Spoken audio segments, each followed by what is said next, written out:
Ayan guys, ganito sa Hong Kong pag day off, may mga sayawan, may mga nagpa-practice, may mga iba't ibang talent.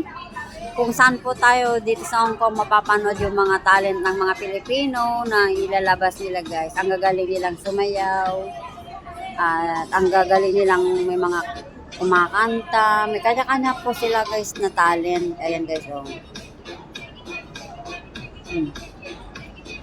Kaya pag tinitignan ka lang ng mga iba, ng mga Chinese guys, kasi nakikita nila sa mga Pilipino yung kagalingan ng pagsayaw. Yan, doon sa iba naman guys, meron kanya-kanya doon. Ayan, ito naman, meron pictorial guys dyan sa kabila. Meron pictorial dyan. Ito naman, sa kabila na to guys, ay meron din dito sa about of church sa ni Kim Buloy guys. Ayan guys.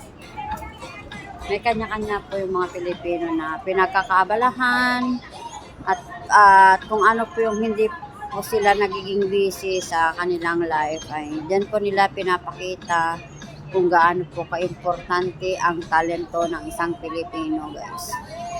Ayan. So guys, nandito tayo ngayon sa Wan Chai at hinihintay po natin ang aking pinsan na may kukunin ako sa kanya.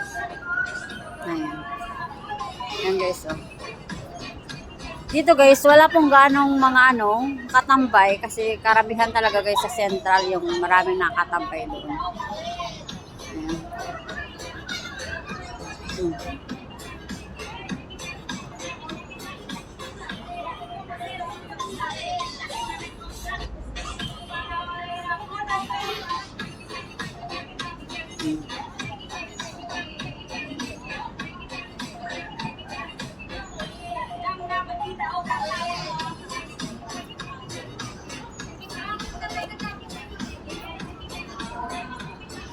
And sa kabila na yun guys, yung practice nila ay about sa pageant po yun. Lalaban yun ng mga iba dun sa pageant na yun. Dun sa kabila na yun.